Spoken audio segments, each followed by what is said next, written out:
Good evening. कैसे हैं सब लोग? फोर्थ चैप्टर हमने कंप्लीट कर लिया था। अब उसको हम नोट्स के थ्रू देखेंगे। उससे पहले कुछ बच्चों की डिमांड है। यूजी वाले बच्चों के प्रॉफ के एग्जाम्स आ रहे हैं और पीजी वालों को क्विक रिवीजन चाहिए। तो बहुत सारे बच्चों ने बोला कि आप नोट से ही गो थ्रू करें ताकि हम जल्दी जल्दी चैप्टर्स कंप्लीट कर लें। तो आज से हम सारे नोट से ही चैप्टर्स को बहुत अच्छे से उसका कॉन्सेप्ट क्लियर करेंगे और नोट से उनको समझाएंगे ताकि चैप्टर इजीली आपके कवर हो जाए।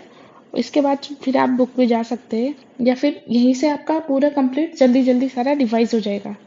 तो हम आज क्विक रिवीजन किसका करते हैं? षड विरेचन शताश्रय अध्याय फोर्थ चैप्टर का। कौन से चैप्टर का? फोर्थ चैप्टर का। क्या नाम है? षड विरेचन शताश्रय अध्यायम। षड का मतलब 6, शत का मतलब 100। तो और कितने किसके द्रव्य? विरेचन के द्रव्य। तो हम 600 विरेचन के द्रव्यों के बारे में इसमें पता करेंगे। कौन कितने द्रव्यों के बारे में? 600 विरेचन के द्रव्य। अब विरेचन, विरेचन मतलब क्या? क्या क्लिक किया? कुछ बच्चों के माइंड में क्या क्लिक हुआ कि विरेचन मतलब क्या? जो अधोमार्ग से दोषों को बाहर निकालता है उसको क्या बोलते हैं? विरेचन संज्ञा।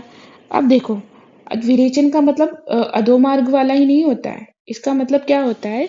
आचार्य चरक ने कल्प स्थान में पहले चैप्टर में बताया है कि तत्र दोष हरणम ऊर्ध्व भागम वमन संज्ञकम, कि अगर दोषों को ऊर्ध्व भाग से निकालते हैं तो क्या बोलते हैं? वमन संज्ञा। अधोभागम विरेचन संज्ञकम, अधोभाग से दोषों को बाहर निकालते तो क्या बोलते हैं? विरेचन संज्ञा। और उभयम व शरीर मल विरेचनाद विरेचन शब्दम लभते, कि उभम उभे मतलब ऊर्ध्व और अधो दोनों मार्ग से। कौन से मार्ग से? कि ऊपर के मार्ग से और नीचे के मार्ग से शरीर के मलों को निकालना ही क्या होता है? विरेचन। तो यहाँ पर विरेचन का मतलब क्या होता है? विरेचन का मतलब सिंपल अधो मार्ग ही नहीं होता है। इसका मतलब होता है उभय मार्ग, मतलब अधो और ऊर्ध्व दोनों भागों से शरीर के मलों को शरीर से बाहर निकालना, इसको क्या बोलते हैं? विरेचन। जो अधो भाग वाला रहता है इसको क्या बोलते हैं? गुद विरेचन। क्या बोलते हैं इसको?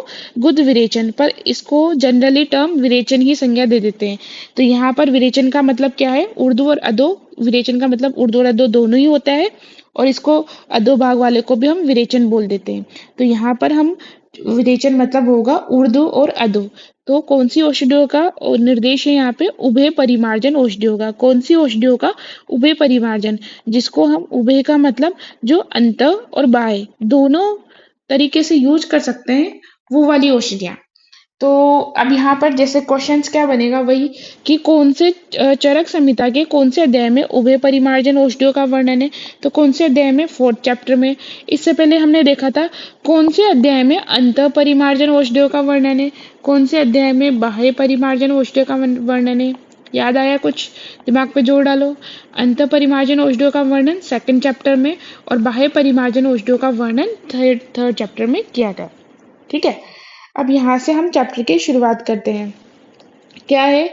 600 मतलब षड विरेचन शतानी औषधियों के बारे में। और क्या बताएंगे इस चैप्टर में? षड विरेचन आशय, 6 विरेचन के आश्रयों के बारे में। पंच कषाय योनि, 5 कषाय की योनि मतलब कषाय की उत्पत्ति। कषाय की योनि द्रव्य कौन कौन से होते हैं? तो 5 कषाय की योनि के बारे में पढ़ेंगे। पंचविध कषाय कल्पना के बारे में पढ़ेंगे। पंचाशन महाकषाय पढ़ेंगे। कितने महाकषाय पढ़ेंगे? पंचाशन। पंचाशन मतलब 50 महाकषाय। और 500 कषाय। कितने? पंच शतानी मतलब 500 कषाय के बारे में पढ़ेंगे। ठीक है। तो अब ये 500 कषाय और 50 महाकषाय कैसे हुए? तो देखिए, 50 महाकषाय यहाँ पर है ना, जो एक इंडिविजुअल ड्रग है ना, वो किसको डिनोट कर रहा है? कषाय को डिनोट कर रहा है। एक इंडिविजुअल औषध किसको डिनोट कर रहा है? कषाय को। तो और एक महाकषाय में कितनी औषधियों का वर्णन है? 10 औषधियों का। कितनी औषधियों का वर्णन है? 10 का। तो एक महाकषाय में 10, तो ऐसे टोटल कितने कषाय महाकषाय? 50। तो यहाँ पर कितने ड्रग हो जाएंगे? 500 कषाय ड्रग हो जाएंगे। भाई एक महाकषाय में कितने कषाय द्रव्य हैं? 10 कषाय द्रव्य हैं। और ऐसे 50 महाकषाय है ना, तो 500 कषाय द्रव्य। ठीक है। तो ऐसे मिस्टेक मत करना, आपसे यूँ पूछ लेंगे कि कषाय द्रव्य कितने हैं, तो आप वहाँ पे 50 मत लगा के आ जाना। या फिर महाकषाय पूछ ले, वहाँ पे 500 नहीं करना है। महा मतलब 50, जो महा मतलब बड़ा। बड़ा क्या होता है? कम ही होता है। और कषाय मतलब छोटा, तो ये ज्यादा होगा। ठीक है। अब इसके बाद चलते हैं, सबसे पहला लेते हैं इसका 600 विरेचन के योग, जो चैप्टर में दे रखा है। 600 विरेचन के योग। तो विरेचन में क्या था? उर्दू और अधो दोनों मार्ग के औषधियों का वर्णन। तो उर्दू में हमारे पास क्या हो जाएगा? वमन का, और अधो में हो जाएगा विरेचन का। तो वमन विरेचन के योग पढ़ते हैं। वमन के कितने योग है 600 में से? 353। और बच्चे जो कितने हो जाएंगे विरेचन के? तो या तो एक चीज याद रख लो, 353 याद कर लो, या 245 याद कर लो। बस 600 में से इसमें से माइनस करते दूसरा आ जाएगा। तो हम याद करते हैं वमन के 355। तो अपने आप 600 में से अगर हम 355 माइनस करेंगे तो कितना आ जाएगा? 245 अपने आप आ जाएगा। ठीक है। तो वमन के कितने हैं? 355, और विरेचन के कितने हैं? 245। अब इसमें देखते हैं आगे है ना, जो कल्प स्थान है ना, कल्प स्थान। कल्प स्थान में कितने अध्याय हैं डॉक्टर साहब? कल्प स्थान में अध्याय है 12 अध्याय। कितने अध्याय हैं? 12 अध्याय। 6 वमन के योगों के अध्याय और 6 विरेचन योग के अध्याय। 6 वमन के योग अध्याय और 6 विरेचन के। तो 6 वमन वाले कौन कौन से हैं? हमने फर्स्ट चैप्टर में देखा था, याद हो तो याद करो, दिमाग पे जोर डालो। जो मूलिनी द्रव्य देख रहे थे उसमें वमन के 8 द्रव्य देखे थे। कितने द्रव्य देखे थे? 8 द्रव्य देखे थे। तो यहाँ उसमें से 6 कौन से द्रव्य थे? जो मैंने बोला था कि वो कल्पस्थान के 6 चैप्टर्स के नाम है, वही 6 द्रव्य हम पढ़ेंगे। कौन कौन से हैं? मदन जी धावक। क्या? मदन जी धावक। तो म से हमारे पास क्या हो जाएगा? मदन फल। 10 जी मदन फल, मदन से, है ना। जी से हमारे पास यहाँ पे जी और ई है। तो जी से हमारे पास यहाँ पे हो जाएगा जिमूतक। ई से इक्ष्वाकु। दा से हमारे पास धमार्गव। व से वत्सक। वत्सक को ही क्या बोलते हैं? कुटज। और क से हमारे पास यहाँ पे क्या हो जाएगा? कृतवेदन। क्या हो जाएगा? कृतवेदन। तो के 6 द्रव्य कौन कौन से हो जाएंगे? मदन फल, जिमूतक, इक्ष्वाकु, दमार्गव, वत्सक या कुटज और कृतवेदन। ये 6 द्रव्य वमन कारक औषधि है। ठीक है। और विरेचन कारक कौन कौन से हैं? श्यामा त्रिव्रत, चतुरंगुलो, लौद्र, महावृक्षो, सप्तला संखिली और दंती और द्रवंती। तो ये भी 6 चैप्टर किसके? विरेचन द्रव्य के। ऐसे करके कल्प स्थान में टोटल 12 चैप्टर है। तो इसकी ट्रिक हमसे याद हो गई। मदन जी एक धावक, मदन जी धावक, मदन फल जिमुतक, इक्ष्वाकु दमार्गव वत्सक कृतवेदन। ठीक है। अब इसमें देखते हैं त्रयश्त्रिंशद योग शतम फलेशु। त्रयश्त्रिंशद का मतलब क्या हो गया? 33। ठीक है। और योग शतम, उसमें 100 जोड़ोगे तो कितना हो जाएगा? 133। ठीक है। फिर एकोन चतवारिंशद, एक नून चतवारिंशद में, चतवारिंशद किसको बोलते हैं? 40।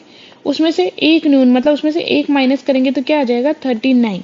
तो हमको ना ये संस्कृत भी याद करनी पड़ेगी, मतलब इसका भी आइडिया होना चाहिए।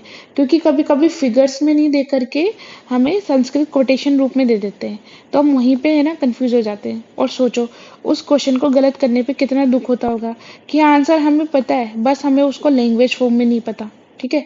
तो फिर वो तो ज़्यादा गड़बड़ हो जाएगा ना, बाकी लोग हमसे आगे निकल जाएंगे उस मूवमेंट पे। इसीलिए हमको ना ये संस्कृत वाले टर्म्स भी याद रखनी पड़ेंगे। ठीक है। देखते हैं पंचचत्वारिंशद, 45 किसके हैं? इक्ष्वाकु के हैं। षष्ठी दास, षष्ठी किसको बोलते हैं? 60 को। तो षष्ठी किसके? दमार्गव के। अष्टादश मतलब 18, 18 किसके हैं? कुटच के। और 60 किसके हैं? कृतवेदन के। ठीक है। तो अब हमने कैसे याद करेंगे अब इसको? 133 मदन फल के, 39 जिमुतक के, 45 इक्ष्वाकु के, 60 दमार्गव के, अष्टादश वत्सक और 60 इसके कृतवेदन के। तो इसको अब ऐसे याद करते हैं 133। पहले अपन क्या याद कर लेंगे? 133। अब इस 33 में 3 को ऐसे कैसे लिख दो? और 3 इंटू 3 कितना होता है? 9। तो क्या हो जाएगा? 39। इसमें हम 6 जोड़ दो, 3 3 6 होते हैं ना, इसमें 6 जोड़ दोगे तो 45। फिर कैसे याद करोगे? 60 18 60। कैसे याद करोगे? 60 18 60, 60 18 60। 133, 3 3 इंटू 3 9, 3 को ऐसे कैसे लिख दो? 39। 6 जोड़ोगे 45, फिर 16 18 16, 60 18 60, 60 18 60। 133 39 45 60 18 60, 133 39 45 60 18 60। और कैसे याद करोगे? और क्या लिखोगे? मदन जी एक धावक, मदन जी एक धावक, मदन जी एक धावक, मदन जी एक धावक। 133 39 45 60 18 60, 133 39 45 60 18 60। हो गए याद आपको? देखो कितना इजी था, हो गया ना याद। अब देखते हैं, ऐसे ही हम देखते हैं किसके विरेचन के योग। तो उसमें क्या है, शतम परिणीतम दश अपरे श्यामा त्रिव्रत, कि शतम मतलब 100, और 10 अपरे, उसमें 10 एक्स्ट्रा और जोड़ दो तो कितना हो जाएगा, 110 हो जाएगा। द्वादश चतुरंगुलो, द्वादश क्या है, चतुरंगुलो, चतुरंगुलो इसी को ही हमने क्या बोला था, आरगवद। इसी को ही क्या बोलते हैं, अमलतास, क्या बोलते हैं इसको, अमलतास बोलते हैं। इसका बॉटनिकल नेम हमने क्या देखा था डॉक्टर, डॉक्टर साहब, इसका देखा था हमने केसिया फिस्टुला, क्या देखा था, केसिया फिस्टुला, ठीक है। और इसी को क्या बोलते हैं हम, दीर्घ फला, क्योंकि इसके फल कैसे होते हैं, लंबे लंबे से होते हैं, कैसे होते हैं, लंबे लंबे से होते हैं ऐसे। और ये कैसे शेप में होते हैं, जैसे दो ओपनिंग वाली फिस्टुला, जैसे ये फिस्टुला होती है ना, तो इसलिए इसका नाम क्या है, केशा फिस्टुला। इसी को क्या बोलते हैं, स्वर्णिकार बोलते हैं। इसी को क्या बोलते हैं, कर्णिकार बोलते हैं, ठीक है। तो ये सारा हमने देखा था। ये देखो अभी से थोड़ा थोड़ा डीजी का भी याद करते हुए चलेंगे ना, तो जब वो आएगी तो हमारे सामने ये इजी पड़ेगा, ठीक है। तो ये क्या देख लिया हमने इसके बारे में। हम्म, क्या देख लिया, चतुरंगलो मतलब आर्यवन अमृतास, ठीक है। फिर उसके बाद षोडश योग, 16 योग किसके हैं, लोद्र के, है ना, इसी को क्या बोलते हैं, तिलवक बोलते हैं। 16 योग। विंशति किसके हैं, महावृक्ष को, महावृक्ष इसी को क्या बोलते हैं, स्नूही बोलते हैं, या फिर क्षुधा चीर बोलते हैं, क्षुधा बोलते हैं। क्या, स्नूही तीक्ष्ण विरेचना नाम किसमें काम आती है, तीक्ष्ण विरेचन में। तीक्ष्ण विरेचन द्रव्यों में सबसे अच्छा क्या है, स्नूही है।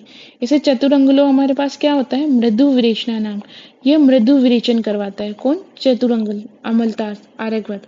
और त्रिव्रत क्या करवाता है, सुख विरेचना नाम, क्या है ये, सुख विरेचना नाम। आगे हम अग्र द्रव्य में पढ़ेंगे।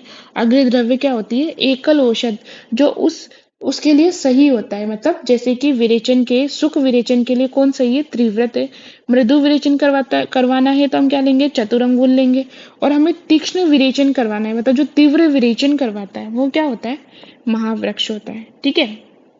फिर आएगा एकोन चत्वारिंशत सप्तदा संखिली, सप्तदा संखिली के कितने हैं, एकोन एक न्यून चत्वारिंशत 39, एज इट इज किसके थे ये, जुर्मु तक की भी 39, तो दोनों के सेम है ना। इसका ऊपर से सेकंड पे आएगा और ये नीचे से सेकंड पे आएगा। फिर 48 किसके हैं, दंती और द्रवंती के, किसके हैं, दंती और द्रवंती के, ठीक है। तो श्यामा त्रिव्रत, चतुरंगुलो, लोद्र, महावृक्ष, सप्तला संखिली, दंती और द्रवंती। श्यामा त्रिव्रत, चतुरंगुलो, लोद्र, महावृक्षो, सप्तला संखिनी, दंती, द्रवंती हो जाएंगे याद।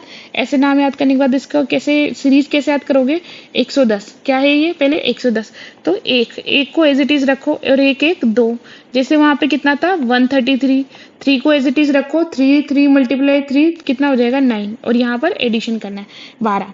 इसमें हमने जोड़ दिए 4 तो कितना हो जाएगा 16, इसमें फिर 4 जोड़ो, इसमें फिर प्लस 4 करो तो कितना हो जाएगा 20, और फिर देखो 39, देखो उधर भी क्या था, ऊपर से सेकंड था, और यहाँ पर क्या है भी, नीचे से सेकंड। 39 के बाद इधर क्या था 45, तो इसमें 3 और एक्स्ट्रा जोड़ करके कितना हो जाएगा 48। तो कैसे याद करोगे, 110, 110 का एक नीचे लिखो, एक एक दो 12, 12 में जोड़ोगे 4 16, 16 में 4 जोड़ो 20, 20 में 4 20, उसके बाद 39, 39 के बाद 48, ठीक है। याद करो, 110 12 16 20 39 48, 110 12 16 20 39 48, 110 12 16 20 39 48, 110 को 110 का एक नीचे लिखा, एक और एक 12, 12 में 4 जोड़ेंगे 16, 16 में 4 जोड़ेंगे 20, लास्ट से सेकंड हुआ तो 39, फिर आ जाएगा 48। तो हो गए याद। ऐसे यहाँ पे 133, 3 को एज इट इज रखा, 3 3 3 9 तो 39, 45, फिर क्या आ जाएगा 60 18 60, क्या हो जाएगा 60 18 60, 60 18 60 हो गए याद। तो देखो कितना इजी था, हमने याद कर लिए ना। तो ये देख लिया हमने 600 विरेचन के योग। अब देखते हैं विरेचन द्रव्यों के आश्रय, किसके आश्रय, विरेचन द्रव्य के आश्रय। तो वो कितने होते हैं भाई, वो होते हैं 6, कितने होते हैं 6, कौन कौन से, चीर मूल त्वक पत्र पुष्प फलानिति, पत्र पुष्प फलानिति। तो चीर मूल त्वक पत्र पुष्प फलानिति, चीर मूल त्वक पत्र पुष्प फलानिति, या तो इनको पूरा एज इट इज ऐसे श्लोक फॉर्म में याद कर लो, ठीक है, या फिर कैसे याद करेंगे अपन, पंचांग प्लस क्षीर। क्या है, 6 होते हैं। तो 6 कौन कौन से होते हैं, 5 तो पंचांग होते ही सही है, प्लस 1 क्षीर। पंचांग कौन कौन से, जैसे मूल, त्वक, पत्र, पुष्प, फल। ये क्या होता है, किसी भी वृक्ष का क्या होता है, ये पंचांग होते हैं। ठीक है, तो उस पंचांग में क्षीर जोड़ दो। क्या जोड़ दो, उसमें क्षीर जोड़ दो, तो वो क्या हो जाएंगे, 6 विरेचन के आश्रय। किसके आश्रय, ये विरेचन द्रव्यों के आश्रय हैं 6। और आपसे पूछे शिरो विरेचन द्रव्य के आश्रय कितने होते हैं, तो वो क्या होते हैं, 7। शिरो विरेचन के कितने हो जाएंगे, 7, और विरेचन के कितने हो जाएंगे, 6। अब शिरो विरेचन के साथ में क्या होगा, देखो शिरो विरेचन द्रव्यों को अपन किसके द्वारा डालते हैं, नाक के द्वारा तो डालते हैं। नासा ही सिरसो द्वारम, नाक ही सिर का द्वार है, इसलिए शिरो विरेचन द्रव्यों को किससे डालते हैं, नाक से। तो उसके आश्रय द्रव्य भी क्या होंगे, नाक होंगे। तो नाक में क्या आएगा, निर्यास और कंद। नाक में क्या आएगा, निर्यास और कंद। तो शिरो विरेचन के आश्रय कितने होते हैं, 7। कौन कौन से, पंचांग प्लस नाक, नाक मतलब निर्यास और कंद। ऐसे विरेचन द्रव्य के आश्रय कितने होते हैं, 6। कौन कौन से, क्षीर और पंचांग।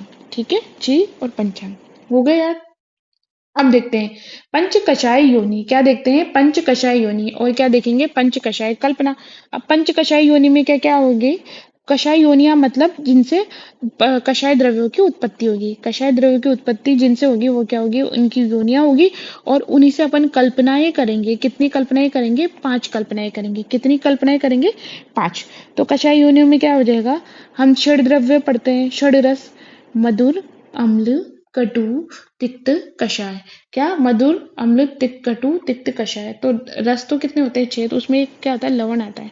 मधुर, अम्ल, लवण, कटु, तिक्त, कषाय।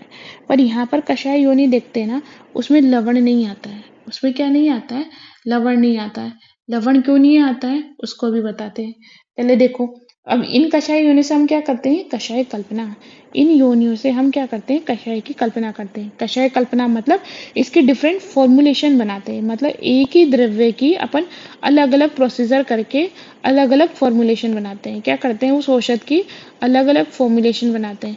क्योंकि अगर मान लो उसकी एक एक फॉर्मुलेशन अगर हमारी यूज, हम उसको नहीं खा सकते तो हम दूसरे तरीके से ले सकते हैं। अगर दूसरे तरीके से नहीं लेंगे तो तीसरे तरीके से ले सकते हैं। तो वो जो कल्पनाएं होती है ना, वही क्या होती है, कषाय कल्पना होती है। अब देखो उन कषाय कल्पनाओं में क्या आएगा, स्वरस, कल्क, श्रीत, शीत और फांट। 5 कल्पनाएं कौन कौन से, 5 कल्पनाएं होती है। कौन कौन सी, स्वरस होता है, कल्क होता है, श्रित होता है, शीत होता है, फांट होता है। श्रित मतलब क्या होता है, क्वाथ द्रव्य। ठीक है, और शीत होता है और फांट होता है। तो देखो हमें ये 5 कल्पनाएं करनी है। और इन 5 कल्पनाएं किसके द्वारा होगी, इन योनियों के द्वारा। अब इसमें लवण को क्यों नहीं लिया, देखो अगर अपन, ये फिट ही नहीं बैठता, क्योंकि लवण का हम सोरस नहीं निकाल सकते। लवण को पानी में घोला तो लवण पूरा घुल जाएगा, तो सोरस तो निकला नहीं। तो लवण का सोरस नहीं हो सकता। लवण को कल्क नहीं कर सकते। क्या नहीं बना सकते, उसका कल्क नहीं बना सकते। क्यों, कल्क में क्या होता है कि अपन उसको पानी डाल के पीसते हैं, है ना, ताकि उसका सॉलिड और वो हो जाए। पानी डालेंगे ये घुल जाएगा पूरा, कल्क बनेगा ही नहीं। क्वाथ इसका बना नहीं सकते। कुछ कल्पनाएं क्या करते हैं, ताकि गुणों का अंतर्दान हो, कुछ गुण उसमें बढ़े। पर ये क्या होता है, और कि ये पूरा का पूरा ही घुल जाता है, कोई इसमें गुणों का एक्सचेंज होता नहीं है, एज इट इज रहता है। इसलिए लवण को कषाय योनि में नहीं लेते हैं। ठीक है, तो कषाय योनि आपसे पूछेंगे कितनी होती है, 5 होता है। कौन सी कषाय योनि नहीं होती है, तो लवण कषाय योनि नहीं होती है। ठीक है, कल्पनाएं कितनी होती है, 5 होती है। कौन कौन सी होती है, स्वरस, कल्क, श्रीत, शीत, फांट। तो ये 5 कल्पनाएं किसने बताई है, ये आचार्य चरक ने 5 कल्पना बताई है। आचार्य सुश्रुत के पास चलते हैं, तो उन्होंने 6 कल्पना बताई है। कितनी कल्पना बताई है, 6 कल्पना बताई है। कौन कौन सी, क्षीर और 5 एजिटिस। और क्षीर को उन्होंने सबसे गुरुत्व में रखा है, तो क्षीर को सबसे ज्यादा रखा है। तो सबसे पहले क्वेश्चन कि सुश्रुत ने कितनी बताई है, 6। कौन कौन सी बताई है, पंच कषाय के साथ क्षीर को एक्स्ट्रा बताया है। ठीक है, ऐसे काश्यप ने कितनी कषाय कल्पना बताई है, तो काश्यप ने 7 कषाय कल्पना बताई है। कौन कौन सी, 7। कौन कौन से बताइए उसमें, 5 तो वो की वही है, फिर उसमें चूर्ण जोड़ दिया और क्या जोड़ दिया, अभिशव जोड़ दिया। चूर्ण और अभिशव। अभिशव का मतलब क्या होता है, ये होती है मध्य कल्पनाएं। कौन सी कल्पनाएं होती है, ये मध्य कल्पनाएं होती है। ठीक है, तो ठीक है डॉक्टर साहब, अब आपसे पूछ लिया कि कषाय कल्पना कितनी होती है। आचार्य चरक के अनुसार 5 होती है। सुश्रुत के अनुसार कितनी होती है, 6 होती है। क्या एक्स्ट्रा माना उसने, क्षीर एक्स्ट्रा माना। काश्यप के अनुसार कितनी कषाय कल्पना होती है, 7। कौन सा एक्स्ट्रा माना, चूर्ण और अभिशव। ठीक है, अब यहाँ पे देखो, तेषाम यथा पूर्वम बला यदिकम। यथापूर्व मतलब इनमें जो सबसे पहले पहले वाली होगी वो बल में ज्यादा होगी, मतलब स्वरस सबसे ज्यादा गुरु होगा, फिर कल्क, फिर श्रित, फिर शीत, फिर फांट। तो अतः कषाय कल्पना किसके ऊपर डिपेंड करती है? व्याधि आतुर बल अपेक्षणी। व्याधि आतुर बल अपेक्षणी, व्याधि के बल पे और आतुर के बल पे, मतलब व्याधि कैसी है। अगर हमारी व्याधि प्रबल वाली होगी तो हम ऐसे द्रव्य देंगे जो गुरु द्रव्य होंगे ताकि उस व्याधि को शमन कर सके। या फिर व्याधि बहुत ही कम बल वाली होगी तो हम क्या देंगे? जिसकी गुरुता कम होगी वो वाले द्रव्य देंगे। ऐसे आतुर, अगर आतुर हमारा प्रवर सत्व का होगा या फिर उसका शरीर है ना वो अच्छे बल का होगा तो वो क्या करेगा? मतलब रोगी का बल अगर अच्छा होगा तो हम गुरु वाली कल्पनाएं दे सकते हैं, और रोगी का बल कम हुआ तो हम लघु वाली कल्पनाएं देंगे। तो यहाँ पर क्या बोला है कि यथा पूर्वम बला अधिके, मतलब जो पहले पहले आएगा उसका बल ज्यादा होगा।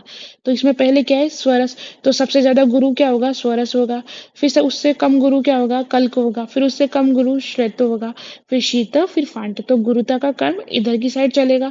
अगर आपसे लघु पूछ ले तो अब सबसे लघु कौन सा हो जाएगा? फांट हो जाएगा। तो लघुता का कर्म इस साइड चलेगा। तो लघुता ऐसे बढ़ेगी और गुरुता ऐसे बढ़ेगी। तो स्वरस सबसे ज्यादा गुरु होगा और फांट सबसे कम लघु होगा, है ना? ठीक है। सबसे कम गुरु क्या होगा? फांट होगा। और सबसे ज्यादा लघु क्या होगा? फांट होगा। कंफ्यूजन नहीं हो रहा ना? बस एक क्रम याद कर लो बस।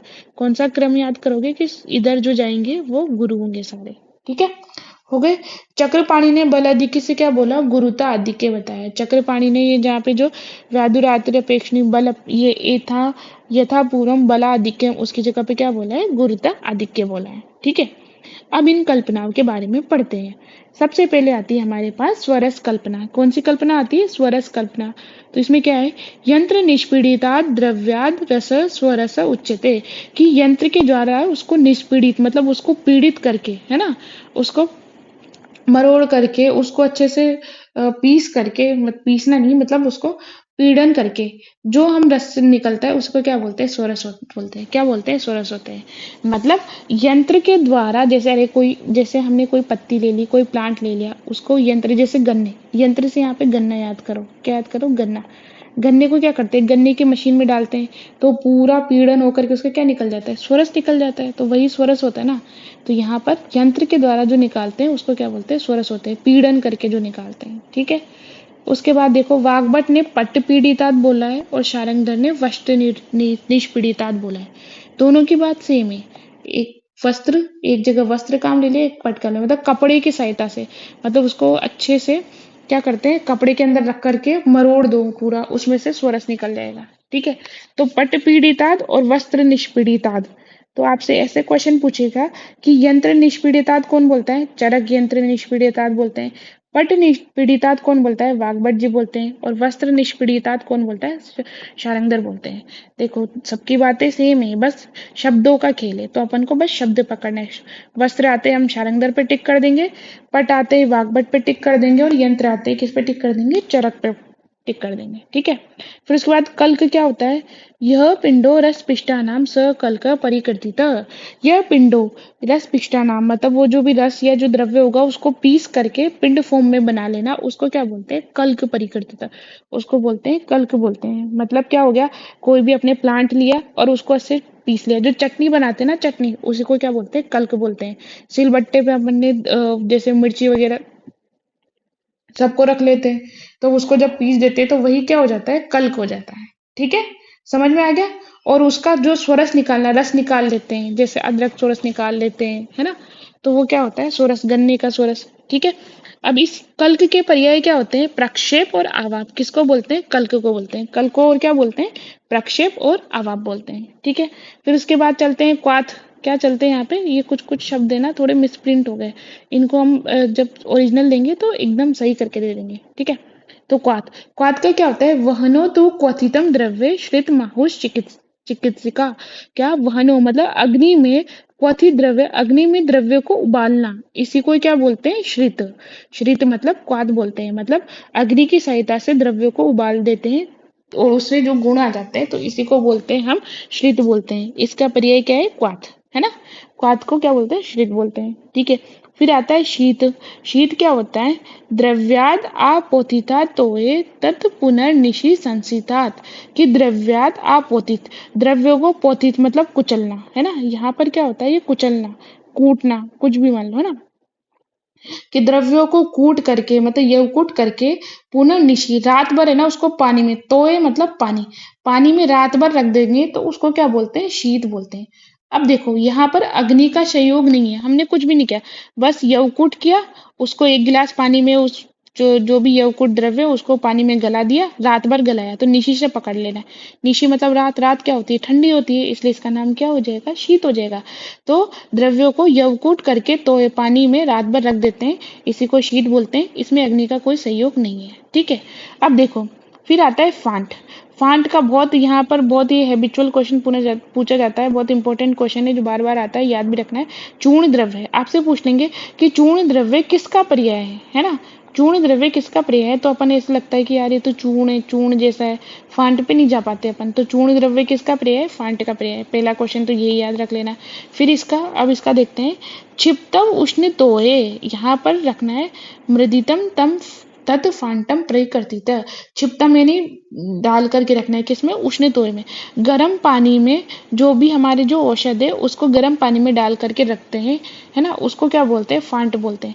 तो यहाँ पर पहली बात, पहला कंफ्यूजन यहाँ पर रात भर नहीं है, जरूरी नहीं है कि रात भर रखो। ठीक है, रात भर किस में रखना था, शीत में रखना था। यहाँ पर क्या करना है, पानी गर्म करना है, उसमें औषधियों को डालना है, फिर मृदित, फिर थोड़ी देर बाद उसको मसल लेंगे औषधियों को, तो क्या होगा कि जो औषधियों के गुण है ना वो उस पानी में आ जाएंगे। तो बस गर्म पानी में डाल करके मृदित नहीं मसलना है, तो उसको क्या बोलते हैं, फांट बोलते हैं, इसको क्या बोलते हैं, फांट बोलते हैं। हो जाएगा यार। ठीक है, यहाँ पर अग्नि का योग किस किस में, क्वाथ में और फांट में, क्योंकि फांट में उष्ण तोय है ना, तो गर्म पानी तो अग्नि का सहयोग हो गया। तो क्वेश्चन ये आ जाएगा कि किस किस में अग्नि का सहयोग है, तो क्वाथ और फांट में। ठीक है, एक बार क्विक रिवीजन देखते हैं। यंत्र निष्पीड़िता, यंत्र के द्वारा उसको पीड़न करके जो रस निकलता है इसको क्या बोलते हैं, स्वरस बोलते हैं। वाग्भट ने इसको पट पीड़ित बोला है और शारंगधर ने वस्त्र पीड़ित। कल्क क्या होते हैं कि हमने कोई भी द्रव्य उसको पीस लिया, पिंड फॉर्म में पीस लिया, वही क्या होता है, कल्क होता है। इसके पर्याय क्या होते हैं, प्रक्षेप और आवाप होते हैं।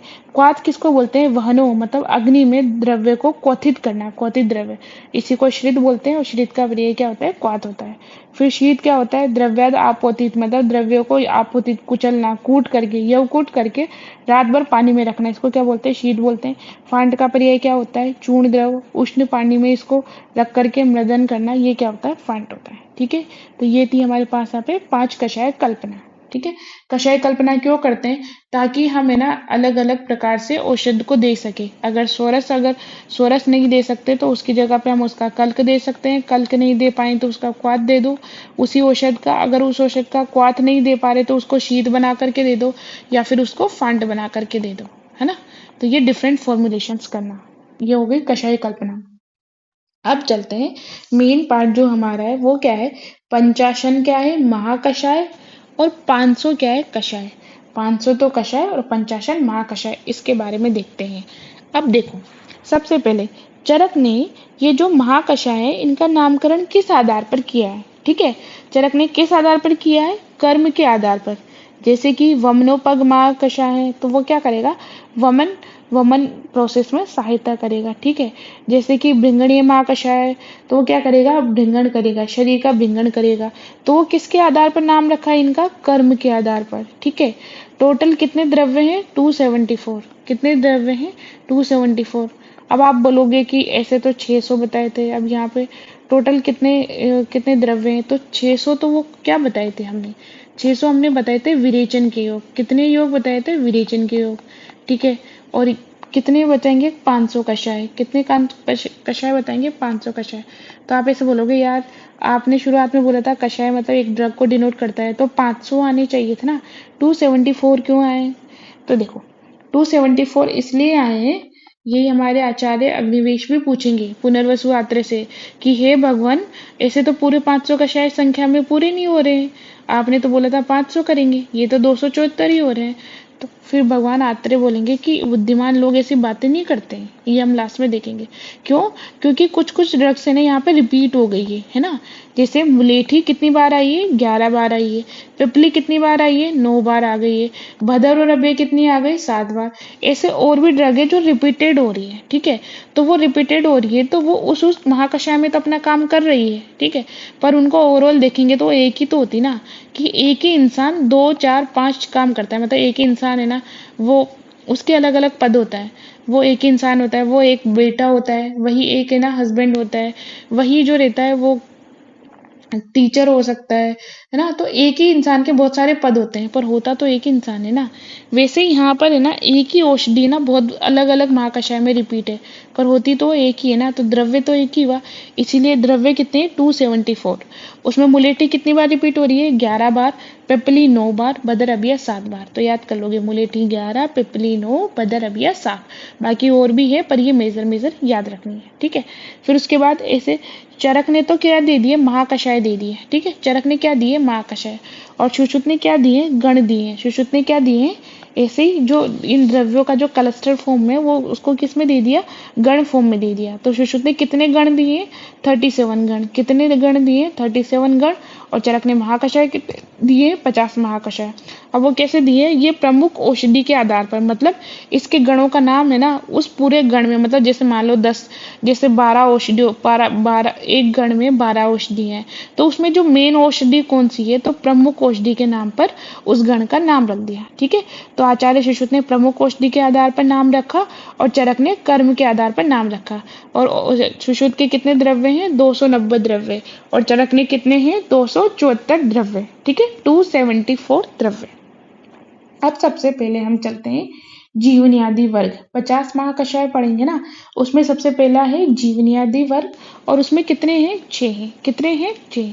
अब उसको कैसे याद करोगे? इसको याद करो, JBL का साउंड कौन लेके आते हैं? BDS वाले लोग लेके आते हैं।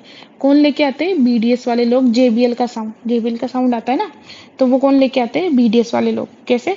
जैसे हमारे पास जीवनीय महाकषाय, B से व्यंगनीय महाकषाय, L से लेखनीय महाकषाय, वापस B से भेदनीय महाकषाय, फिर हमारे पास यहाँ पे D से हमारे पास दीपनीय महाकषाय, और S से हमारे पास क्या हो जाएगा? संधानीय महाकषाय। कौन सा महाकषाय? संधानीय महाकषाय। तो याद हो जाएंगे 6। जीवनीयादी वर्ग में JBL का साउंड BDS वाले लेके आते हैं, तो जीवनीय, व्यंगनीय, लेखनीय, भेदनीय, दीपनीय और संधानीय, ठीक है। हो गए याद? चलो, अब दीपनीय है यहाँ पे, तो यहाँ पर पाचनीय नहीं है। दीपनीय यहाँ पर है, पर आपसे पूछेगा पाचनीय, तो पाचनीय यहाँ पे नहीं होता है। ऐसे ही कंफ्यूजन होता है। जब वहाँ पर है ना 4 ऑप्शन दिए रहते ना, तब हम सोचते हैं यार दीपन भी दिया था तो पाचन भी दिया ही होगा, तो हम इस पे आंसर टिक ही नहीं करते कि भाई ये नहीं दिया है, हम कुछ और लगा देते हैं। तो भाई क्या इंपॉर्टेंट याद रखना है कि दीपनीय दे रखा है पर पाचनीय नहीं दे रखा। अब इन सबके बारे में पढ़ते हैं, इन ड्रग्स के बारे में पढ़ते हैं। सबसे पहला है जीवनीय महाकषाय। कौन सा महाकषाय? जीवनीय महाकषाय। अब इसको देखते हैं। जीवनीय महाकषाय में क्या है? जीवक, ऋष्भको, मेधा, महामेधा, काकोली, चीर काकोली, मुद्गपर्णी, माशपर्णी, जीवंती, मधुकम, मुलेठी। तो टोटल कितने द्रव्य है? 10 द्रव्य। कौन कौन से? जीवक है, ऋष्भक है, मेधा है, महामेधा है, काकोली, चीर काकोली, मुद्गपर्णी, माशपर्णी, जीवंती और मधुक को क्या बोलते हैं? मुलेठी। ये 10 औषधियाँ किसमें आती है? जीवनीय महाकषाय में आती है। किसमें आती है? जीवनीय महाकषाय में। तो आपको बताती हूँ कि जो जीवक, ऋष्भक, मेधा, महामेधा, काकोली, चीर काकोली, और इसी में अगर अपन रिद्धि और वृद्धि, क्या इन्हीं में अगर अपन रिद्धि और वृद्धि ऐड कर देते ना, तो ये क्या हो जाती है हमारे पास? ये हो जाती है डॉक्टर साहब, ये अष्टवर्गीय औषधियाँ हो जाती है। कौन सी औषधियाँ हो जाती है? अष्टवर्गीय। कौन कौन सी? जीवक, ऋष्भक, मेधा, महामेधा, काकोली, चीर काकोली और रिद्धि और वृद्धि। ये टोटल 8 औषधियाँ, अष्टवर्गीय औषधियाँ हैं। और इन 8 में से जीवनीय महाकषाय में कितनी होती है? 6 औषधियाँ होती है। कितनी औषधियाँ जीवनीय आपसे क्वेश्चन पूछेंगे कि अष्टवर्ग की कितनी औषधियाँ जीवनीय महाकषाय में होती है? 6 औषधियाँ होती है। फिर अगला क्वेश्चन पूछेंगे कि कौन सी औषधियाँ नहीं होती है? तो रिद्धि और वृद्धि नहीं होती है। तो यहाँ से 2 क्वेश्चन बन गए। अष्टवर्ग की 6 औषधियाँ होती है, कौन सी नहीं होती है? रिद्धि और वृद्धि नहीं होती है, ठीक है। भाव प्रकाश ने और क्या बताया, जीवनीय गण के बारे में बताया। क्या बताया, जीवनीय गण के बारे में। तो इसने क्या बताया, उस जीवनीय गण में कितनी औषधियां होती है, 12 औषधियां। कितनी औषधियां, 12 औषधियां। अब 12 कौन कौन सी होती है, ये 10 तो हमारे जीवनीय महाकषाय वाली हो गई, जीवक, विषवक, मेधा, महामेधा, काकोली, चीर काकोली, मुद्ग, माशपर्णी, जीवंती, बुलेठी। तो ये 10 औषधियां जीवनीय महाकषाय की। और जो रिद्धि वृद्धि नहीं माना था ना, उसको यहाँ पर मान लिया, तो टोटल कितनी हो जाएगी, 12। तो आपसे पूछेंगे अष्टवर्ग में कितनी ऊर्जा होती है, 8 होती है। और उन 8 ऊर्जाओं में से जीवनीय महाकषा में कितनी पाई जाती है, 6 पाई जाती है। कौन सी नहीं पाई जाती, तो रिद्धि वृद्धि नहीं पाई जाती है। जीवनीय गण किसने दिया, भाव प्रकाश ने। उसमें कितनी औषधियां होती है, 12 औषधियां होती है। कौन कौन सी औषधियां उसमें मानी है, तो 10 जीवनीय महाकषाय की और 2 रिद्धि और वृद्धि। ठीक है, हो गए यार। हम्म अब देखो, फिर उसके बाद जीवनीय महाकषाय द्रव्य में, जो जीवनीय महाकषाय था, च्यवनप्राश में जीवनीय महाकषाय के कितने द्रव्य माने। ठीक है, च्यवनप्राश में जीवनीय महाकषाय के कितने द्रव्य माने, तो चरक ने कितने माने, 5 माने हैं। ठीक है, शारंगधर ने कितने माने, 7 माने। सारंगधर ने कितने माने, 7 माने। तो आपसे यूं पूछ लेंगे कि चरक के कितने हैं, 5 है, शारंगधर के कितने हैं, 7 है। शारंगधर के 7 कौन से हैं, 5 चरक वाले तो है ही सही। और उसने क्या याद ऐड कर लिया, महामेधा और चीर, मतलब इसने क्या किया, महामेधा और चीरकाकोली माने और वृद्धि नहीं मानी है। कौन से माने, महामेधा चीरकाकोली माने और वृद्धि को नहीं माना है। तो ऐसे करके इसके 7 हो जाएंगे। 5 चरक वाले ही सही, उसमें 2 महामेधा चीरकाकोली को ऐड कर लो। और कौन सा नहीं माना है इसने, वृद्धि नहीं माना। ठीक है, तो हो गए यहाँ पे 6। अष्टवर्ग के कितने द्रव्य हैं, 6 होते हैं। जीवनीय गण में 10 प्लस 2 रिद्धि वृद्धि मानते हैं। च्यवनप्राश में जीवनीय महाकषाय के चरक ने कितने माने, 5 माने। शारंगधर ने 7 माने। ठीक है, खत्म पहला जीवनीयादि महाकषय, जीवनीय महाकषय। अब देखते हैं भ्रंगणीय महाकषय। भ्रंगणीय का मतलब क्या होता है, जो शरीर को स्थूलता प्रदान करे। ठीक है, जो शरीर का पोषण करे, इसको क्या बोलते हैं, भ्रंगणीय महाकषय। हमने ऐसे भ्रंगणीय यवागु देखा था। क्या देखा था, भ्रंगणीय यवागु। क्या था इसमें, वराह निरुए, कि वराह का मांस रस लेना है। तो ये क्या करता है, भ्रंगण करता है ना, शरीर को स्थूलता प्रदान करता है। यहाँ पर है भ्रंगणीय महाकषय। अब इसमें देखते हैं छीरिणी, राजवक, अश्वगंधा, काकोली, चीर काकोली, वाट्यायनी, भद्रोधनी, भारद्वाजी, परीक्षा, ऋष्यगंधा।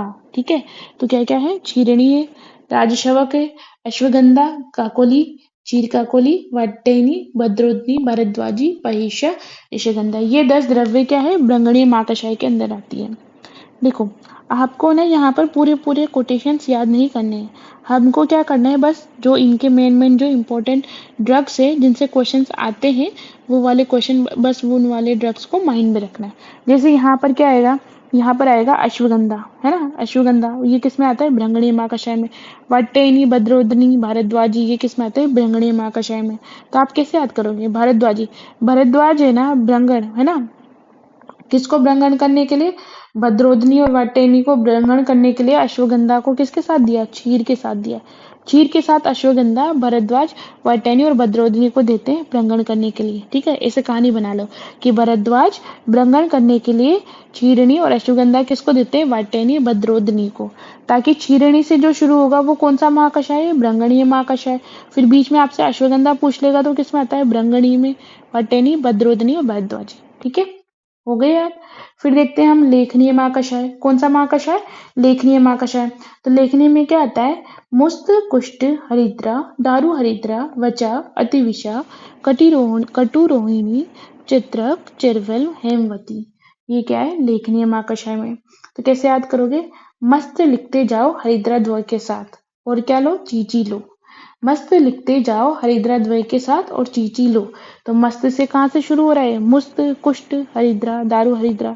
मस्त लिखते जाओ, तो लिखते से अपने पास लेखनीय महाकषाय, मस्त से मुस्त कुष्ठ हो जाएगा।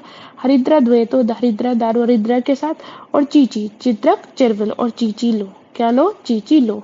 यहाँ पर चित्रक चिरवल है, और आगे हम देखेंगे चित्रा, चित्रक, चिरवल, ट्रिपल सी आएगा यहाँ पे। क्या आएगा, ट्रिपल सी। तो ये तो हो गया लेखनीय महाकषाय यार, मस्त लिखते जाओ हरिद्रा द्वय के साथ, चीची लो, मुस्त कुष्ठ, लेखनीय महाकषाय, हरिद्रा, दारू हरिद्रा और चित्रक चिरवल, और इसमें कटुरोनी भी याद कर लेना। ठीक है, अब देखते हैं भेदनीय महाकशय। कौन सा? भेदनीय महाकशय। जो मलों का भेदन करके बाहर निकालते हैं ऐसे द्रव्य को क्या बोलते हैं? भेदनीय द्रव्य। ठीक है, जो मलों का भेदन करके मतलब तोड़ तोड़ के अधोमार्ग से बाहर निकालता है। अब इस भेदनीय महाकशय में क्या है? सुवा, अर्क, उर्बुक, अग्निमुखी, चित्रा, चित्रक, चिरवल्व, शंखिनी, सकुलादिनी, इसी को कटुरोहिणी बोलते हैं, क्षणचिरिणी इति दशमानी भेदनीयानि महाकषाय भवन्ति। ठीक है, तो हमारे पास सबसे पहले इसको अगर फर्स्ट वर्ड याद करना है तो कैसे याद करोगे? भेदनीय मतलब मल को बाहर निकालना है ना।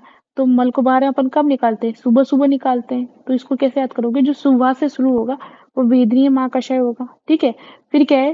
तीन चीका भेद करो स्वर्ण से। और इसमें क्या आएगा? तीन चीका मतलब ट्रिपल सी आएगा, चित्रा, चित्रक, चिरविल। तो आपसे एक एक साथ पूछ लेगा कि चित्रा, चित्रक, चिरविल कौन से महाकषय में? भेदनीय महाकषय में। या फिर पूछेगा कि चित्रक और चिरविल कौन से महाकषय में? तो वो है लेखनी महाकषय में। याद रखना है, ये लेखनी महाकषय में और ये क्या है? भेदनीय महाकषय में। ट्रिपल सी किसमें? भेदनीय महाकषय में। तो इसको कैसे याद करोगे? तीन चीका भेद करो स्वर्ण से। तो स्वर्ण चिरी किसमें आता है? भेदनीय महाकषय में। और स्टार्टिंग पॉइंट याद करोगे तो सुबह सुबह मल त्याग करने जाते हैं तो सुबह, है ना, हो जाएगा। फिर उसके बाद देखते हैं संधानीय महाकषय। कौन सा महाकषय? संधानीय महाकषय। अब इसमें क्या है? मधुक, मधुपर्णी, प्रश्नपर्णी, अम्बष्टकी, समंगा, मोचरस, धातकी, लोद्र, प्रियंगु, कटफलानी इति। कि संधानी, संधानी का मतलब क्या होता है? जो शरीर के अवयवों को जोड़ते हैं, जो धातुओं को जोड़ते हैं, है ना, शरीर के अंगों को जोड़ते हैं, तो इसको क्या बोलते हैं? संधानीय महाकषय। जैसे भग्न हो गया, तो भग्न में जोड़ने का जो काम करता है मतलब संधान करने का काम कौन करता है? संधानीय द्रव्य। ठीक है, तो वही है संधानीय महाकषय। अब इसमें क्या है? मधुक, मधुपर्णी, प्रश्नपर्णी। तो कैसे याद करोगे? मधु की मोच का प्रश्न पूछकर संधान किया। कैसे संधान किया? मधु की मोच का प्रश्न पूछ करके। तो मधु से क्या हो जाएगा? मधुक, मधुपर्णी। क्या हो जाएगा? मधुक, मधुपर्णी, है ना। प्रश्न पूछ के तो प्रश्न पढ़ने आ जाएगा। और संधान होता है संधानीय महाकषय। और क्या है? अम्बष्टकी, समंगा, मोचरस, दात की। और क्या है? समंगा, मोचरस, दात की। ऐसे ले में याद कर लो, समंगा, मोचरस, दात की, समंगा, मोचरस, दात की, समंगा, मोचरस, दात की। किसमें होता है? संधानीय महाकषय में। तो मोचरस यहाँ पे क्या होता है? मोचरस को बोलते हैं सालमली का निर्यास। क्या बोलते हैं? सालमली का निर्यास। वो क्या होता है? मोचरस होता है। तो वो किसमें आता है? संधानीय महाकषय में। किसमें आता है? संधानीय महाकषय में। तो मधु की मोच का प्रश्न पूछकर संधान किया, तो मधु से मधुक, मधुपर्णी, और प्रश्न पूछा था प्रश्नपर्णी। ठीक है, फिर उसके बाद देखते हैं दीपनीय महाकषय। दीपनीय मतलब जो द्रव्य दीपन करे, है ना, अग्नि का दीप्त करे, वो द्रव्य क्या होते हैं? दीपनीय महाकषाय के अंदर आते हैं। अब इसमें क्या है? पिपली, पिपली मूल, चव्वे, चित्रक, श्रृंगवेर। क्या है? पिपली, पिपली मूल, चव्वे, चित्रक, श्रृंगवेर। तो इसी को क्या बोलते हैं? याद आया आपको? कुछ याद आना चाहिए यार। सोचो, आंख बंद करके सोचो कि हमने क्या पढ़ा था। हमने इसके बारे में दीपनी यवागु पढ़ा था। चलो ये पूछ याद करो, दीपनी यवागु में क्या आता है ना। दीपनी यवागु में क्या आता है? याद करो। याद आ गया? तो क्या आता है भाई? पंचकोल। क्या आता है? पंचकोल। क्या होता है पंचकोल में? पिपली, पिपली मूल, चव्वे, चित्रक, श्रृंगवेर, इसको क्या बोलते हैं? पंचकोल बोलते हैं। और पंचकोल क्या करती है? दीपन पाचन का काम करती है। क्या करती है? दीपन पाचन का। ठीक है, तो हमारे पास इसीलिए क्या है? दीपनी यवागु किसकी होती है? पंचकोल की होती है। तो यहाँ पर दीपनी महाकषाय में भी पंचकोल आएगा। तो पिपली, पिपली मूल, चव्वे, चित्रक, श्रृंगवेर। और इसी पंचकोल में अगर अपन मरीच जोड़ देते हैं तो क्या हो जाती है? षड क्या हो जाती है? षड उषण। तो पंचकोल प्लस मरीच दोनों को मिलाकर के क्या बोलते हैं अपन? इसको बोलते हैं षड उषण। क्या बोलते हैं? षड उषण। ठीक है, तो जो पंचकोल है ना वो क्या होता है? स्निग्ध होता है। क्या होता है? थोड़ा स्निग्ध होता है। पर जब इसमें मरीच मिला देते हैं तो क्या हो जाता है? इसमें रुक्षता आ जाती है। तो षडभूषण क्या हो जाता है? रुक्ष हो जाता है, रुक्ष गुण हो जाता है इसमें। और पंचकोल क्या होती है? स्निग्ध गुण वाली होती है। ठीक है, तो यहाँ पर देखो, दीपने महाकषाय में क्या है? षडूषण। तो 6 चीजें तो आपको याद हो गई, है ना।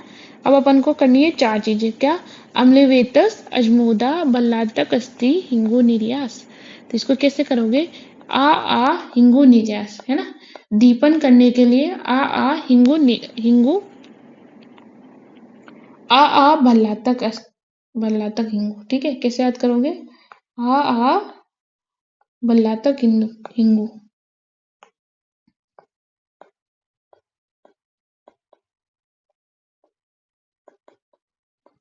तो भाई ट्रिक हो गई, षडूषण प्लस आ भल्लातक हिंगु, षडूषण प्लस आ भल्लातक हिंगु, तो असे अम्लवेतस अजमोदा भल्लातक अस्ति हिंगु निर्यास। ठीक है, ये क्या हो गया, दीपनी महाकषाय। ठीक है, एक बार अपन पूरा अच्छे से एक बार क्विक रिवीजन लेते हैं। जीवनीय महाकषाय, इसमें जीवक ऋषभक मेधा महामेधा आएगा। इसमें अष्टवर्ग की कितनी औषधियाँ आती है, 6 औषधियाँ आती है। कौन सी नहीं आती है, रिद्धि वृद्धि नहीं आती है। जीवनीय गण किसने दिया, भाव प्रकाश ने। क्या होता है उसमें, 10 जीवनीय महाकषाय और रिद्धि और वृद्धि। 54 प्राश में जीवनीय महाकषाय के कितने द्रव्य माने आचार्य चरक ने, 5। शारंगधर ने कितने माने, 7। 7 कौन कौन से, 5 तो चरक वाले प्लस महामेधा और चीरकाकुली। कौन सा नहीं माना है, वृद्धि नहीं माना है। ठीक है, फिर उसके बाद भृंगणीय महाकषाय। भृंगणीय महाकषाय में हमने क्या देखा था कि भारद्वाज अश्वगंधा और चीर को किसको देते हैं, वाटैनी और भद्रोदनी को, क्या करने के लिए, भ्रंगण करने के लिए। तो भारद्वाज भ्रंगण करने के लिए चीर और अश्वगंधा वाटैनी भद्रोदनी को देते हैं कि पी जाओ, मतलब पयशा। तो अश्वगंधा, शीरणी, वाटैनी, भद्रोदनी, भारद्वाजी, पयशा भ्रंगणीय महाकषाय में। ऐसे लेखनीय महाकषाय में क्या है, मस्त लिखते जाओ हरिद्रा द्वय के साथ और चीची लो, तो मस्त से मुस्त कुष्ठ हो जाएगा, हरिद्रा द्वय हरिद्रा दारू हरिद्रा, चीची से चित्रा चित्रक और चिरवल, और इसमें चित्रा ऐड कर देंगे तो किसमें हो जाएगा वो, भेदनीय महाकषाय में। ठीक है, फिर उसके बाद भेदनीय महाकषाय, इसमें ट्रिपल सी, 3 ची का भेद करो, किससे, स्वर्ण से। तो चित्रा चित्रक चिरविल और स्वर्ण चिरिणी, है ना। शुक्लादिनी कटुरोणी को इसमें भी आता कटुरोणी। और भेदनीय का स्टार्टिंग याद करोगे तो कैसे याद करोगे, भेदनीय मतलब जो मल का भेदन करने वाले। तो मल त्याग कब करते हैं, सुबह सुबह, तो सुबह से याद कर लो। फिर संधानीय महाकषाय कैसे याद करोगे, मधु की मोच का प्रश्न पूछकर संधान किया, तो मधु से मधुक मधुपर्णी हो जाएगा, प्रश्न से प्रश्नपर्णी हो जाएगा। संधानीय महाकषाय और क्या, समंगा मोचरस दात की, समंगा मोचरस दात की। तो मोचरस किसका पर्याय है, शालमली का पर्याय है। फिर आता है दीपनीय महाकषाय, दीपन कौन करता है, पंचकोल, तो पंचकोल प्लस उसमें मरीच ऐड करते क्या हो जाती है, षडूषण हो जाती है। पंचकोल होती है स्निग्ध और मरीच उसमें ऐड करते हैं रुक्ष गुण आ जाता है, इसलिए क्या हो जाती है वो, षडूषण रुक्ष होती है। ठीक है, इसमें क्या होता है, और आ भल्लातक हिंगू, तो अ से अजमुवेतस अजमुदा भल्लातक अस्ति हिंगू निर्यास। ठीक है, हो गए इतने याद। अब देखते हैं बल्यादि वर्ग, क्या देखते हैं, बल्यादि वर्ग। तो बल्यादि वर्ग में क्या आता है, बल्ले वर्णे कंठे हृदय महाकषाय। कौन सा, बल्ले वर्णे कंठे हृदय महाकषाय। अब बल्ले में क्या आता है, इंद्रिय वृषभि अतिरिषा ऋषि प्रयोक्ता पयेशा अश्वगंधा स्थिरा रोहिणा बला अतिबला। ठीक है, तो क्या है, इंद्र बल की बलवान रोहिणी, इंद्र बल की बलवान रोहिणी। तो इंद्र बल से हमारे पास जो इंद्र से शुरू होगी, है ना, और रोहिणी हमारे पास बल की, तो बला और अति बला। ठीक है, और ये क्या करती है, पयेशा अश्वगंधा, ये भी अश्वगंधा को पीती है। इंद्र बल की बलवान रोहिणी अश्वगंधा पीती है, इंद्र बल की बलवान रोहिणी अश्वगंधा पीती है। तो इंद्र से अपने पास इंद्र हो जाएगा, बल से बला और अति बला। और मैंने आपको पहले भी बोला था, सारी बलाएं माल पर, सारी बलाएं कहाँ पर, माल पे, मालवेसी पे। पर जो नाग बला है वो कहाँ पर रहती है, टीले पे। नाग कहाँ पे रहता है, टीले पे। तो सारी जो बलाएंगे जैसे बला, अति बला, राज बला, इन सब की फैमिली क्या होती है, नाग मालवेसी।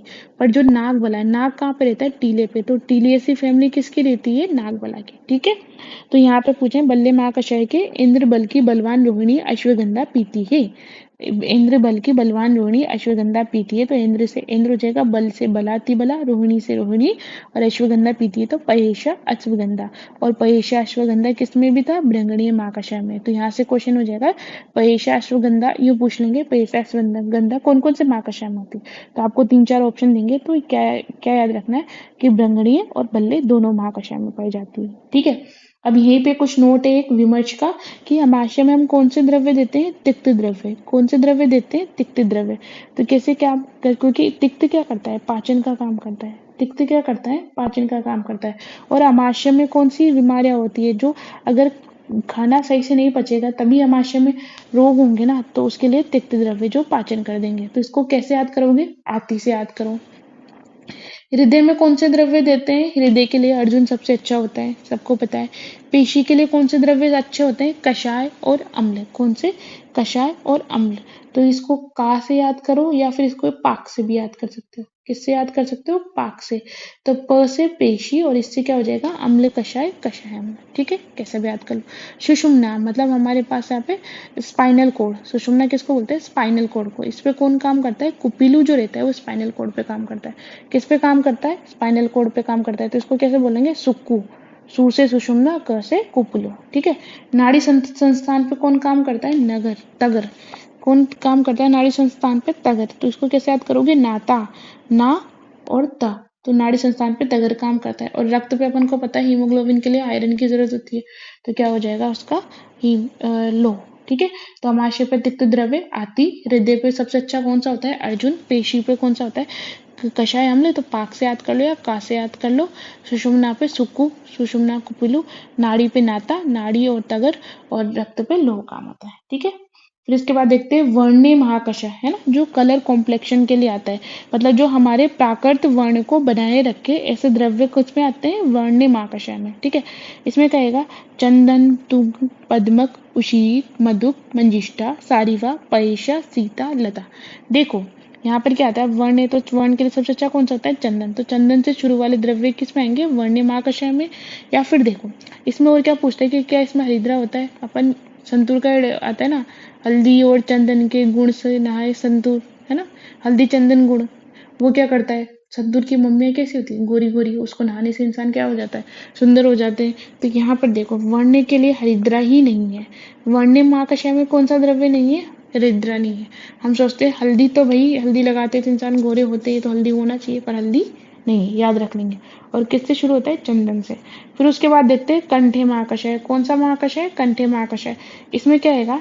सारिवा, इक्षुमूल, मधुक, पिपली, द्राक्षा, विदारी, कैटर्रे, हंसपादी, बृहति और कंटकारिका। ठीक है। तो अब ये कंठे महाकषाय है। क्या याद रखना है इसमें? कंठ के लिए इक्षुमूल, है ना। इक्षुमूल किस में काम आता है? कंठ में काम आता है। और बृहति और कंटकारी। और क्या आएगा? बृहति और कंटकारी। तो कैसे याद करोगे? बड़े पाद इन कांटे कंठ में चुभते हैं। क्या? बड़े पाद और कांटे कंठ में चुभते हैं। तो कैसे हो गया? तो बड़े पाद से अपने पास बृहति हो गया, कांटे से हमारे पास कंटकारी हो गया, और कंठ में चुभते हैं तो क्या हो जाएगा? कंठे महाकषाय। ठीक है। अब इक्षुमूल है ना, वो ओनली कंठे महाकषाय में है। ठीक है। किसमें? कंठे महाकषाय में इक्षुमूल है। पर जब इक्षु देखेंगे ना, तो वो किसमें आता है? शुक्रशोधन में। तो आपको क्या याद रखना है? क्योंकि माइनर से मिस्टेक हो जाती है वहां पे, बस एक मूल का डिफरेंस हो जाता है। तो इक्षुमूल कंठे में आता है और इक्षु शुक्रशोधन में आता है। ठीक है। फिर उसके बाद देखते हैं हृदय महाकषाय। क्या देखते हैं? हृदय महाकषाय। हृदय के लिए खट्टी वाली चीजें ना अच्छी होती है, तो यहाँ पर सारे अम्ल द्रव्य है ना, वो किस में आएंगे? हृदय महाकषाय में। अब उस अम्ल द्रव्य में क्या आएगा? आम्र, आम्रातक, लिकुच, कर्मर्द, वृक्षाम्ल, अम्लवेतस, कुवल, बदर, दाड़िम, मातुलुंग। कौन कौन से भाई? आम है, आम्रातक है, लिकुच हो गया, है ना, निकुच जिसको बोलते हैं, कर्मर्द हो गया, वृक्षाम्ल, अम्लवेतस, कुवल, बदर, दाड़िम, मातुलुंग। तो भाई यहाँ से आपसे क्वेश्चन क्या पूछेंगे? देखो सारे अम्ल द्रव्य होंगे तो पहचान जाना हृदय महाकषाय के हैं। और क्या है कि बेर की दो जातियां, कुवल और बदर, कौन से महाकषाय में आती है? तो कौन से महाकषाय में आती है? हृदय महाकषाय में। फिर क्या है? दाड़िम और मातुलुंग, ये क्या है? हम चित्रकादिवटी पढ़ेंगे। टोटल इसमें 15 द्रव्य होते हैं, तो उसका भावना द्रव्य क्या होता है? दाड़िम, मातुलुंग। तो आपसे क्वेश्चन घुमा के ही पूछ लेते हैं कि चित्रकादिवटी के भावना द्रव्य कौन से महाकषाय में मिलते हैं? तो मिलते हैं हृदय महाकषाय में। और बेर की दो जातियां किस में मिलती है? हृदय महाकषाय में। ठीक है। और सबसे बड़ी विडंबना, हमने क्या बोला था? हृदय पे सबसे अच्छा कौन काम करता है? अर्जुन। पर अर्जुन ही हृदय महाकषाय में नहीं है। ये बहुत बहुत फ्रिक्वेंटली पूछा जाने वाला क्वेश्चन है। बोल देते हैं अर्जुन कौन से महाकषाय में आता है। हम आग बंद करके सोचते हैं कि अर्जुन है ना हृदय के लिए अच्छा होता है, तो हृदय महाकषाय में आएगा, पर ऐसा नहीं है। अर्जुन हृदय महाकषाय में नहीं है। अर्जुन हम आगे देखेंगे उदर्द प्रशमन महाकषाय में आएगा। किस में आएगा? उदर्द प्रशमन महाकषाय में आएगा। ठीक है। याद कर लेंगे। चारों देखते हैं। बल्ले, तो बल्ले के लिए इंद्र बल की बलवान रोहिणी क्या पीती है? अश्वगंधा पीती है। तो इंद्र से इंद्र हो जाएगा, बल से बला अति बला हो जाएगा, रोहिणी रोहिणी हो जाएगा, और पैशा अश्वगंधा, पैशा अश्वगंधा ब्रंगणी में भी है और बल्ले महाकषाय में भी है। ठीक है। आती, आती अमाशय में तिक्त द्रव्य, हृदय में अर्जुन, पेशी में पाक या का, कषाय अम्ल, शुकु, सुषुम्ना, कुपिलु, नाड़ी संस्थान में तगर, रक्त में लोह। वर्ण महाकषाय में क्या है? चंदन से शुरू होगा, सारे शीत वीले वाले द्रव्य, और इसमें क्या नहीं होता? हरिद्रा नहीं होता है। कंठे महाकषाय, कंठे में क्या होता है, इक्षुमूल होता है, कंठे में होता है वो परीक्षु शुक्र शोधन में आएगा। ढहती और कंठकारी कैसे याद करोगे, बड़े पादेन कांटे कंठ में चुभते हैं, तो ढहती और कंठकारी किस में आ जाएगा, कंठे महाकषाय में, पाद से हमारे पास पिपली देख लेना, ठीक है। हृदय महाकषाय में सारे अम्ल द्रव्य और क्या है, बेर की 2 जातियां कहाँ मिलती है, हृदय महाकषाय में, और चित्रकादिवटी के भावना द्रव्य दाढ़ी मातुलन किस में होते हैं, हृदय महाकषाय में, ठीक है। यहाँ तक आज देखते हैं, फिर कल इसको पूरा कंप्लीट कर देंगे, ठीक है। Thank you.